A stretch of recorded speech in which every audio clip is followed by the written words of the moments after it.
Welcome to the Athena Wellness Podcast, the show that invites you to take a seat around the community fire and listen to stories that inspire. I'm your host, Kathy Robinson, author, coach, and founder of Athena Wellness, a company that's dedicated to supporting you on your journey to live more wholeheartedly. Today's episode is brought to you by the Athena Wellness Academy, your resource for wholehearted living. The Academy's featured offering is an online course called From Type A to Type B, How to Mindfully Descend the Corporate Ladder and Invite What's Next.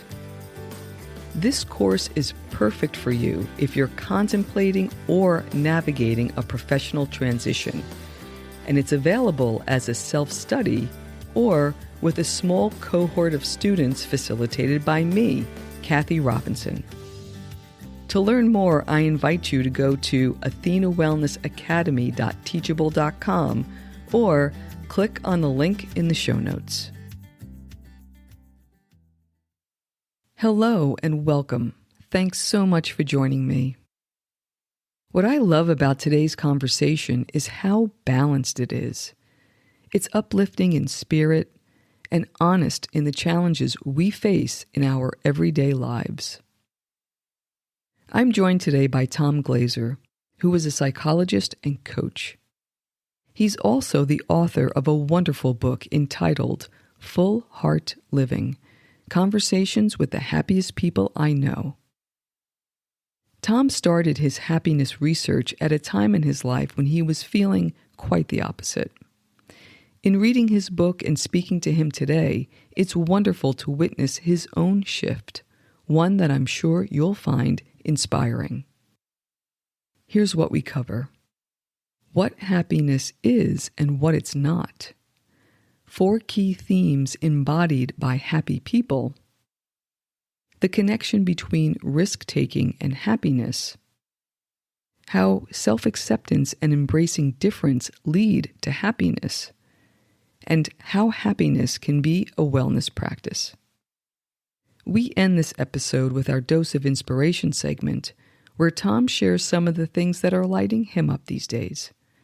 And as always, I'll put links to those items and Tom's website where you can find his book in the show notes. And now on to the show. I hope you enjoy the conversation. So Tom, welcome to the Athena Wellness Podcast. Thank you so much for being here today. Thank you, Kathy. I'm really excited for our conversation. So please share a bit about who you are and what you do. Sure, you got it. Well, by trade, I'm a shrink. I'm a licensed psychologist. So I've been doing psychotherapy really my whole career, mostly for individuals. I've also done group psychotherapy, couples, and I'm an author. My book is Full Heart Living: Conversations with the Happiest People I Know. And gosh, what else? I love gardening. We were just before hitting record, we were talking about our mutual love for nature. I love going outside, walking around a lake or in the woods, or both, preferably with my amazing dog. I love being with people I love. That's a big one right there. Sounds like full heart living to me, Tom, right?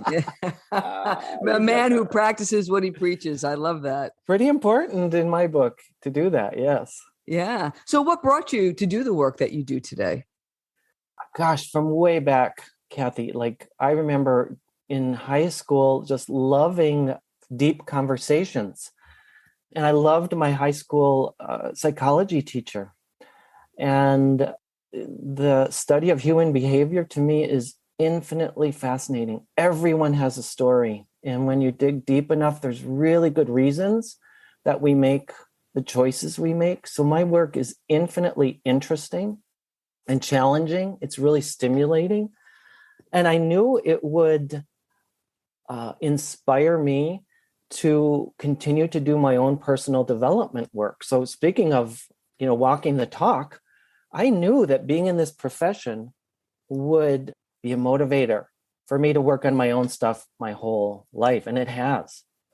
So those elements really drew me and have maintained really steadily, I would say. Mm-hmm. Well, we're going to get into the book in a bit, but it's really about happiness and those themes and what it is that makes people live a happy life or not. So before we get into that, let's start at a macro level. From your perspective, what is happiness? It's such a hard term to define, right? There actually is no agreed upon like scientific definition is the truth, interestingly enough. So I always go back to the work of Gretchen Rubin for this question, who wrote The Happiness Project, a really phenomenal best-selling book. And what I remember her saying about this very question is that it's kind of like art, right? Do we have an agreed upon definition of art? No. Do we know when we experience art? Absolutely. We feel it. Same thing with a subjective term like happiness. We know it when we experience it. And she says it doesn't really matter that we don't have an agreed upon definition. What does matter is this human drive to become happier. And I love that perspective. And that rings really deeply true to me. And it's what I see in myself and so many others, that we have this strive to be happier, to do more as humans, to create. So what makes us happy or happier shifts even over time. But there's something to be said for that, going for it, that I think sustains our spirits. I love that, you're defining this in a way that is feeling based, because like Gretchen Rubin, both you and she were not feeling very happy when you set out on your respective projects. So in your case, it was this absence of feeling. And you were trying to find out, well, what is this? So can you talk a little bit about that journey? What led you to the people that you interviewed in the book? What was it about their lives that made you think, you know what, this might be a good person for this project? Yeah, so you've read my book, so you know it's interview based. At least that's where I started from. And I'll say a little bit more. You alluded to my unhappiness, actually depression in my own adult life. So here I am, a psychologist. I lost my dream job, and I was really attached to that job. I was working as a counselor in a college, so I got to do a ton of the individual psychotherapy work that I adore, and I got to teach really fun. I mean, this like wellness promotion topics. Like this job had my name written all over it, right? All my passions were there in this one job, but it changed, and I left, and I was really down, because like my identity was wrapped up in this, and I thought I was going to retire there. This was like my deal. So I got really sad, and I noticed happier people all around me, and I wanted to be happier. So I just started watching and getting curious. What do they do that I'm not doing, or what are they not doing that I am doing? And then I got braver, and I started asking them questions, and it snowballed into this video project. I sat down with 9 or 10 of them and formally interviewed them. How did I find them, though? How did I choose those people? That was or at least part of your question. This is a really interesting thing, too, because sometimes I was wrong. I thought I saw happiness in people. So I approached several people who said, "Oh, you have no idea what's going on in my life right now. I'm actually really down, but you should talk to so-and-so." This happened several times. So these people appeared on the outside really happy, engaged, friendly, smiling, but there was, kind of that shadow side that I didn't have access to. And then some of the people they referred to me, one in particular did not look very happy to me from the outside. This was someone I was in a play with, and I was so wrong. So it's like, we want to always be really careful of our assumptions. And I'll tell you a quick story on this one too. A family member, I'll be careful, not to identify, complains. My experience of this person is they complain a lot. The service at the restaurant wasn't right. The food wasn't right. There's always something. And that person said to me at one point, "I am so happy right now." And I'm like, What? What? And no, I didn't, I just said, oh, tell me more. I just was really curious. And they couldn't really be very specific, but I realized they had gone through a big change. A relationship had shifted, and they weren't in a relationship that wasn't a very happy one any longer. And I was like, oh, right. So we have to be really careful of our assumptions. That said, I look for laughter, I look for engagement, I look for how do I feel in someone's presence. If my mood goes up when I'm in someone's presence, I assume they're happy. And most of the time I was right, but there were those exceptions which are very worth mentioning, I think. Mm-hmm. Yeah, I love this idea of, appearances aren't always what they seem to be. And sometimes even when you're looking at people in relationships, sometimes those who get everything off their chest and always seem like they're fighting, it's just like, no, they're getting everything off their chest. It's a healthy way for them, in some cases. It doesn't know. And then those that look like it's a match made in heaven, you don't know what's going on behind the scenes there. So I think that's incredibly astute, because the grass is always greener as we're looking, especially if we're unhappy. The other thing that I found fascinating in what you said was you experienced a loss of identity, which really led to this level of, it sounds like, unprecedented unhappiness, because this person that you thought you were isn't there anymore. And there's this idea of this disconnect. Yet when you were looking at people, you were looking for the people who were engaged. So it was almost like, it feels like it's this journey of finding these missing pieces, Totally, which I think is just so beautiful. And what came out of this project was this wonderful book, as you mentioned, Full Heart Living, Conversations with the Happiest People I Know. And what I loved about it is it's not broken up into, well, here are interviews. I know you have your videos, but then you were able to take these learnings and come up with themes and really explore some of these themes. So can you talk a bit about the book writing process, how you kind of settled in? Was it trial and error? Did you always have a feeling it was going to turn out this way? What was that process like? No, that's the thing with creativity, right? The project speaks to us. When we keep showing up for whatever our creative process is, it shows us what it needs to be, right? So no, I totally thought initially going into it that I would devote a chapter per person and just go into their story and really go deep with it.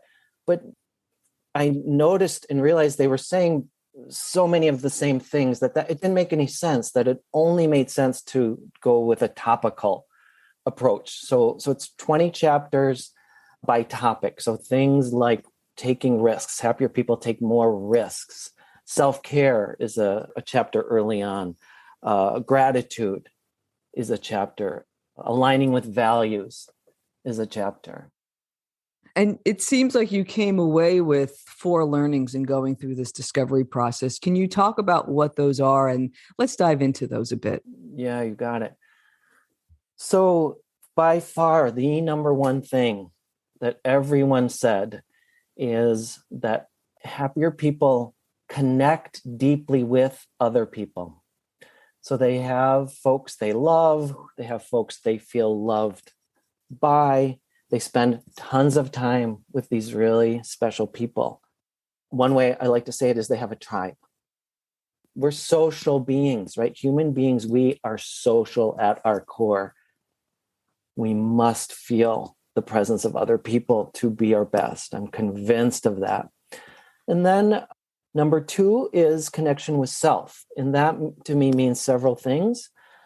One is just kind of knowing and honoring who we are. So all of us have various rhythms. Some of us are, early birds. Some of us are night owls.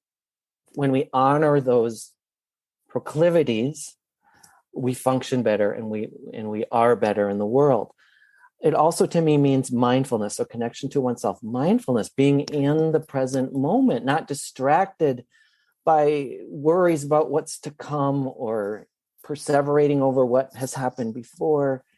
And there might be a time to do each of those. Absolutely. I'm not saying we should never engage. No, there's a reason we have those possibilities, but happier people don't dwell there and get stuck.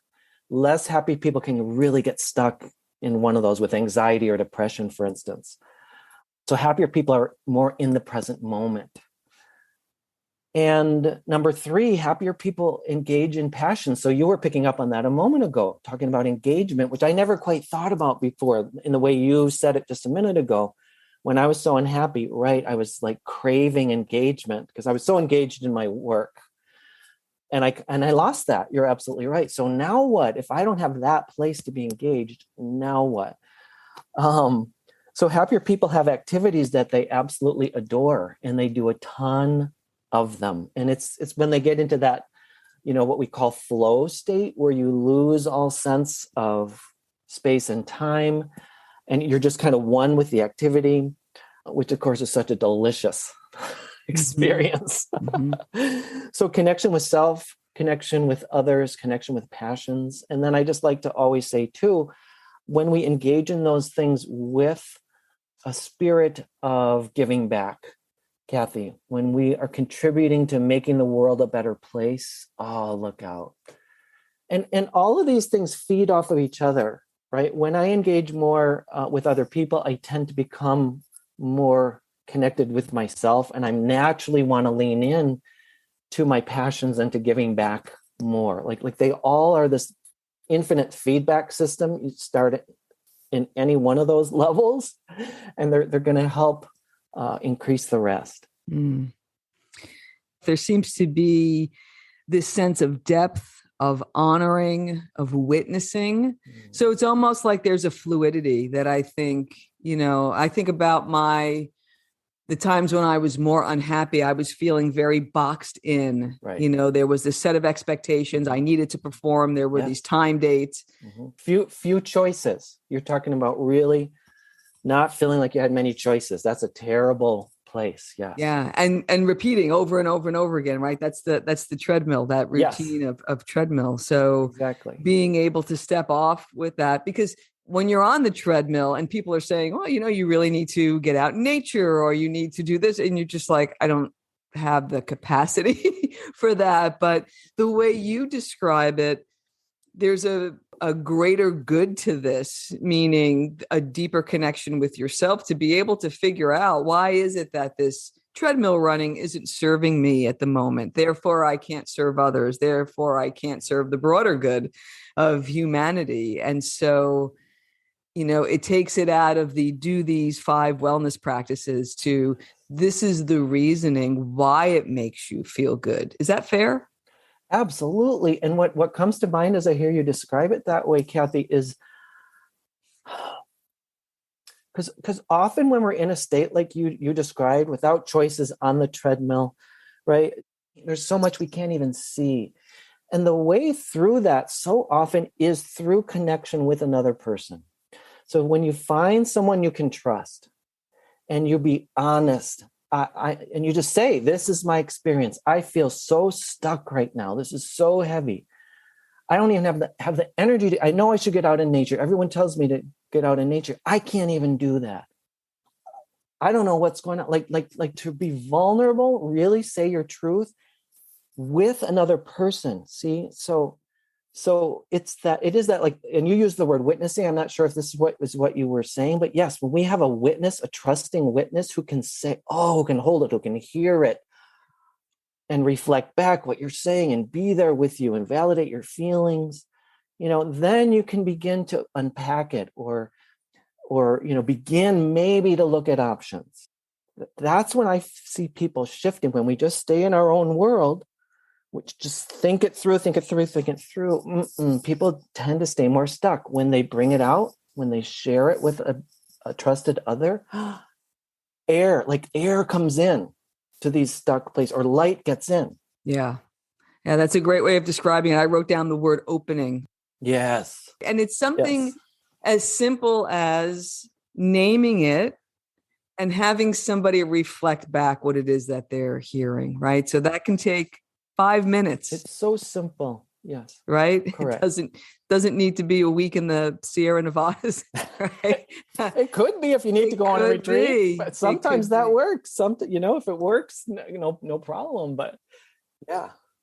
You mentioned something before, one of the chapters, and it was actually one of my favorite ones, on taking risk? Yeah. Because that seems counterintuitive to some, right? Like, what does taking risk have to do with happiness? But what is it that you found when you dug into that?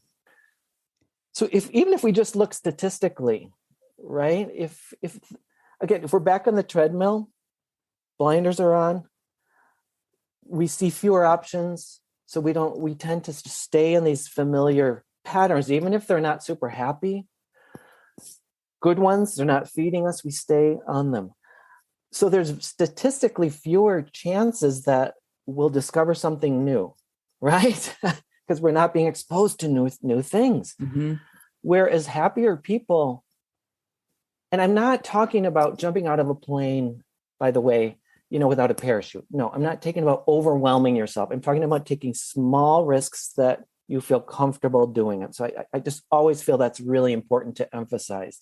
We don't want to push ourselves too far and get overwhelmed, because that sends people back on the treadmill too much. And I've seen that happen. So just think statistically, if we are sticking our neck out just enough, taking more risks, we're more likely, just sheerly statistically speaking, to have more wins. Got it. Yeah. It's coming out of that comfort zone. Yes.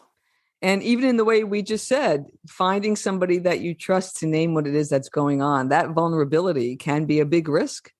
Absolutely. So here I talk a lot about the term support. In answering this question, what do I need to do to support myself?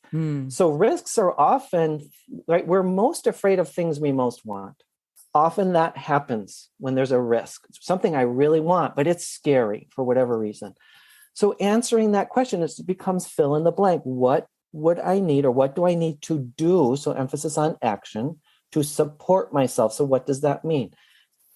When there's a risk, when we're afraid, we almost always there's something we could use that isn't fully supporting ourselves.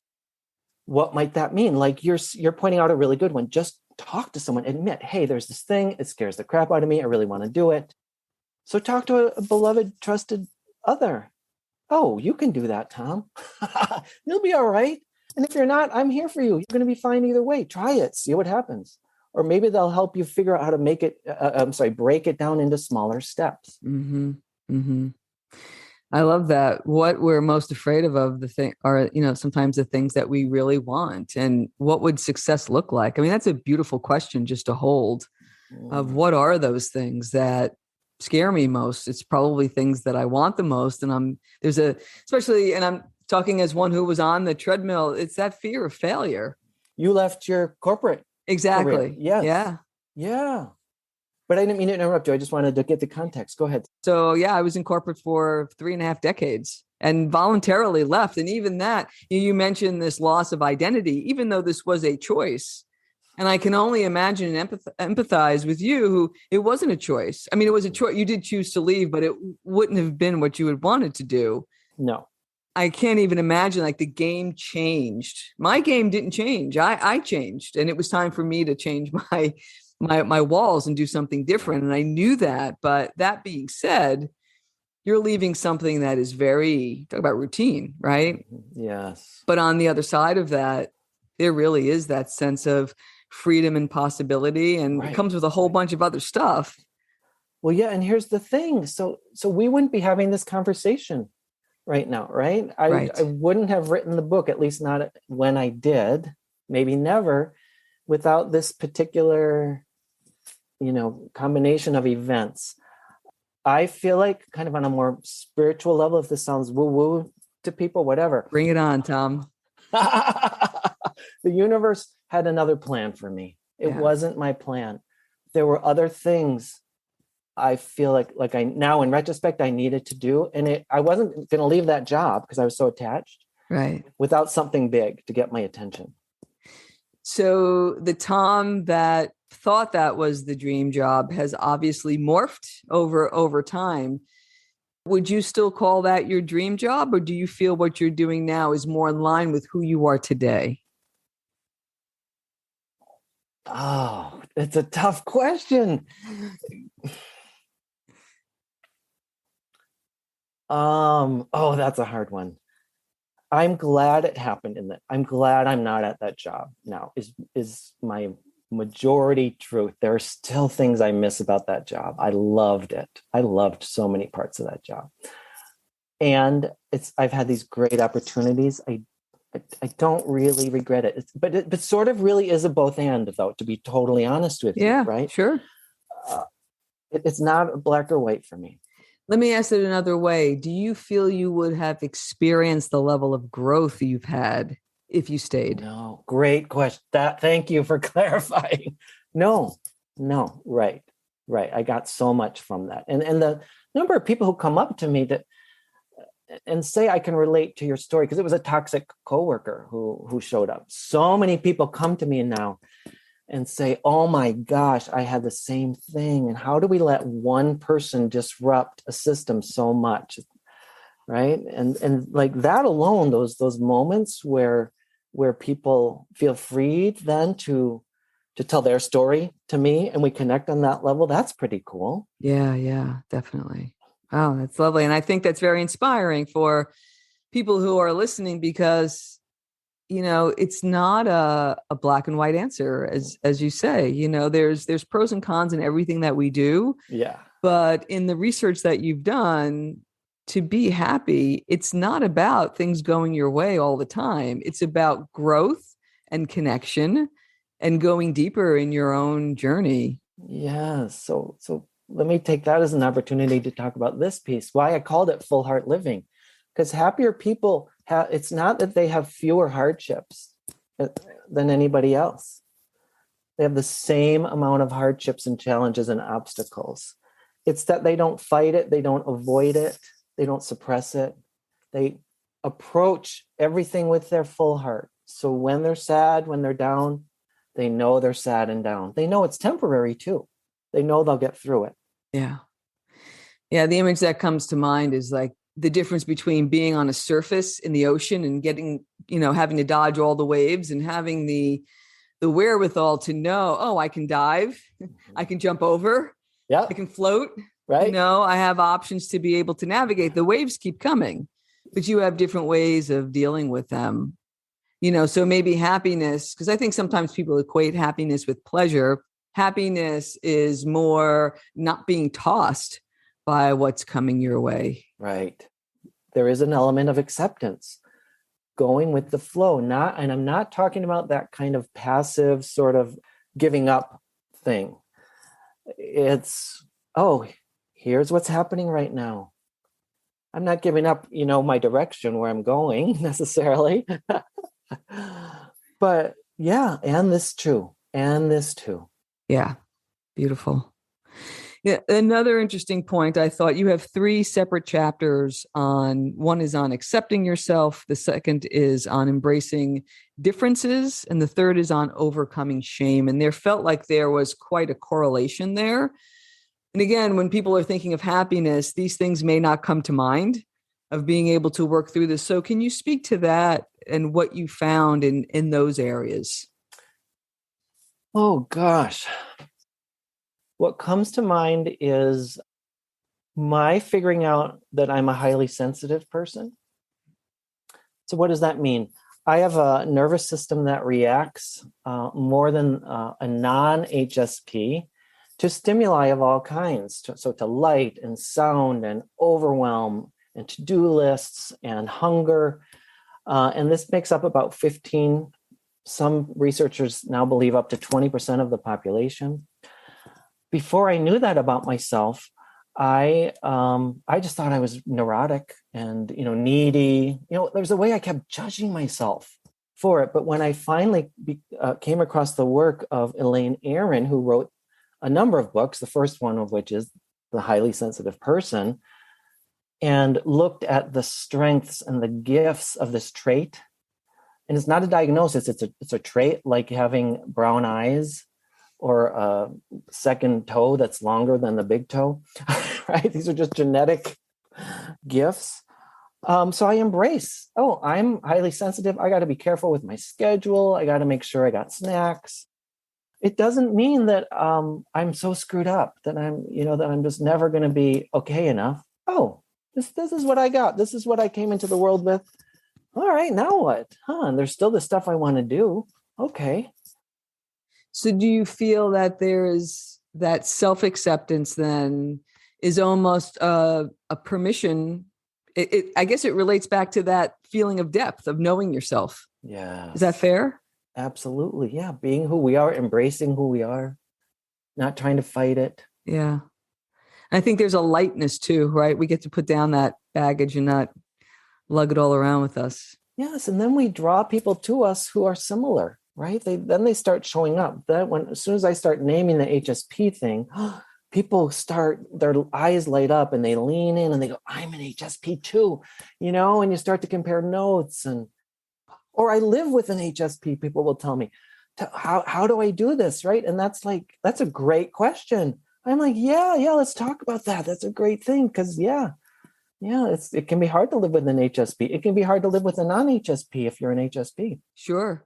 But so now my family, most of which who aren't HSPs, they accommodate me. Like they accept me more too. They're like, oh yeah, you just got to eat, Dad. My son will say, just have a snack and then we'll talk, stuff like that. It's awesome. Yeah. You mentioned something that made me think, do happy people draw other happy people to themselves? Oh yeah. The contagion effect. It's huge. Absolutely. Yes. And do you think it's because of what they're putting out, or is it more of who they want to be with? Oh, chicken or the egg question there, huh? I don't know. Probably a little bit of each, I would guess. That's what I'm thinking. Yeah. Yeah. Yeah, that there's an uplifted vibe that people can kind of sense. And if you're not, well, here's a question. When you were drawn to these folks, but in more of a curiosity standpoint, right? I'm guessing that when you were at your most depressed, to use your word, you probably didn't want to be in the company. You were curious about happy people because you wanted to be that, but did you want to spend time with them? I did. When you weren't feeling great. I was drawn to them then for sure because they lifted my spirits. Sure. Interesting. Yeah. Mm-hmm. Interesting. Mm-hmm. So let's talk. You mentioned wellness before, the happiness wellness link. Do you think happiness is a wellness practice? And if so, what are some things that folks can incorporate in their daily activities? I, of course, think it falls under the wellness umbrella. Absolutely. Happier people, generally speaking, now, of course, there are exceptions, but on many measures, research shows they do tend to be healthier physically. For instance, happier people give back more, they donate more money, they help other people feel happier, as we've already established. How could that not be a wellness right contribution right there? Happier people both tend to be more resilient and they work on their resilience more. Resilience is huge for wellness. So, and then in terms of specific steps, I would say number one is that social thing that I talked about. And it's why I always start with what I learned is that happier people connect more deeply with others. So hang with your people. Spend more time with people you love. Okay, if you feel like you're limited, go volunteer, right? Maybe with children or with the elderly or with whatever population you're drawn to. Maybe it's athletes. Go, I don't know, coach golfing. Whatever your thing is, do your thing. Get out there. Bring your thing to other people. You're going to feel better. So starting there, then honoring yourself, noticing, looking at, hey, how do I fail to honor my rhythms? And do the reverse. Honor your rhythms, do experiments, see how it feels. Many Americans have activities they loved as children that they no longer do or don't do as much. Mm-hmm. If you loved to sing, and this singing is so accessible, just sing in the shower, in the car, as you're doing the dishes, as you're doing I almost always sing as I'm folding laundry. I just find myself singing. Nice. I love it. So those are some concrete examples. Yeah, what I love about that is that it's almost like it's this interconnected hub, right? Of you're finding something you feel passionate about, which is one of the things, one of the elements. You're being of service, especially if you're volunteering or coaching or you're doing something out into the community. And then you're allowing yourself to grow as a result of being in these situations. So it's almost like this all-encompassing way of keeping that spiral going up versus down. So it feels like much like our wellness practices, like it's not one and done. This is something that we continuously work at, right? You got it. Our whole lives. Yes. Yeah. Yeah. It's wonderful. Is there anything about the book or the work that you've done that you'd like to share before we move on to our dose of inspiration segment? I feel like we really covered it well. Good. Awesome. Good. It makes me feel good. It makes me feel happy, Tom. Doesn't take much, right? Come on, that was pretty simple. Exactly right. We do tend to overcomplicate things. Yes.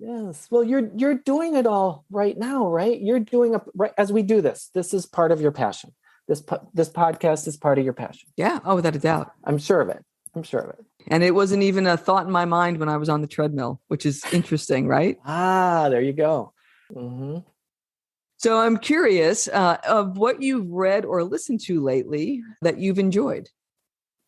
Just today, I listened to a podcast from the Joy Lab, Dr. Henry Emmons and an associate of his, Amy, whose last name is escaping me right now. Forgive me, Amy. And they were talking about how do we maintain ourselves in the midst of tragedy. And right now, there's so much going on in our world. We're still in a worldwide pandemic. There's a war, a number of wars, but there's a new one in Ukraine brought about from the Russians. Women's rights are under attack. Gay and trans rights are under attack. The shootings, people are being killed by guns. How do we maintain resilience and joy in the midst of all this? And they talked about some of the things we touched on earlier in our talk, Kathy, like starting but with where you are. They talked about, okay, I'm angry, I'm upset, I'm feeling despondent, whatever it is, fill in the blank, naming it, sharing it with other people, having the feelings, and identifying what is in our control. What is a concrete step I could take today? Is there someone I want to reach out to? Is there a petition I want to sign? Is there a march I want to go to? Is there a legislature I want to contact, for instance? And I love that. Concrete action. Oh, and they talked about love. I loved this. They talked about staying, and it goes back to what we were talking about too, about relationships in our own lives. So no matter what's going on, I can continue to show up in a loving way with those around me. Wow. Yeah. Perfect. Envision the perfect road trip. Where do you go? What do you do? Oh, California, hands down. There's so many places to go, but I have a particular adoration for the desert of Southern California and the mountains out there. So that's where I would go and do go. Winters we've been spending in Palm Springs, and it is pretty darn good. All right. That's great. And then lastly, what has you optimistic about the future? I think people are awakening, Kathy. It's a very arduous, hard process. There's signs of a lot of chaos out there, and there's a lot of good signs too. So much good is happening in the world. There are lots of smart people who want good things for all. And call me Pollyannish. I believe the statement that, and I think it was the Dalai Lama who said this, that human rights in the end always win out. So I'm most days able to hold on to that. I believe it. You heard, I started with a lot of conviction in my voice, and I'm with you, my brother. Yeah, for sure. Absolutely. I mean, what else do we, believing the other side of that is just too much. So I have to stay positive, and I applaud you for doing the same. So I'm sure our listeners would love to not only read your book, which I will link up in the show notes, but to get in touch. So how might somebody find you?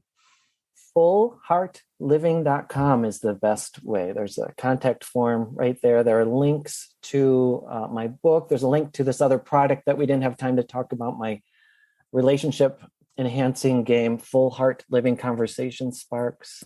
And there's also events on my website. So upcoming classes that I'm teaching on self-compassion and resilience and other topics are coming up, are all on there. Yeah. Perfect. All right. I'll link that all up. And I really appreciate it. What a lovely, uplifting conversation, Tom. I can't thank you enough. Thank you so much for being here today. Thank you, Kathy. Thank you so much for joining me today. I know there are many ways you can spend your time. Thank you for choosing to spend it with me. Until our paths cross again, be kind to yourself and show your warrior spirit some love. If you know anyone who could benefit from today's episode, please pass it on. And many thanks for supporting the show by subscribing and leaving a review. It means a lot, and it helps others find their way to our circle. If you'd like to access the show notes, have a question you'd like addressed on a future episode, or would like a transcript of this episode, visit www.athenawellness.com/podcast. Until next time, be well.